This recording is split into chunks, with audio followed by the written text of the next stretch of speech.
വാഴ്ത്തുക എന്നാൽ സ്തുതിക്കുക എന്നാണ്. സ്തുതികൾക്ക് ഏറ്റവും യോഗ്യനായവൻ യഹോവയാണ്. സങ്കീർത്തനം 104 പറയുന്നു, നീ ഏറ്റവും വലിയവൻ, മഹത്വവും തേജസ്സും നീ ധരിച്ചിരിക്കുന്നു.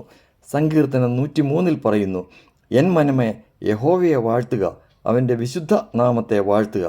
വാഴ്ത്തുവാൻ കാരണങ്ങൾ എന്തൊക്കെയാണ്? നിന്റെ അകൃത്യം അവൻ മോചിക്കുന്നു, നിന്റെ സകല രോഗങ്ങളും അവൻ സൗഖ്യമാക്കുന്നു, നിന്റെ ജീവനെ വീണ്ടെടുക്കുന്നു, ദയയും കരുണയും നിന്നെ അണിയിക്കുന്നു, നിന്റെ യൗവനം പുതുക്കുകയും ചെയ്യുന്നു. ഈ അത്യുന്നതനെ നമുക്ക് വാഴ്ത്തി ഇപ്രകാരം പാടിടാം.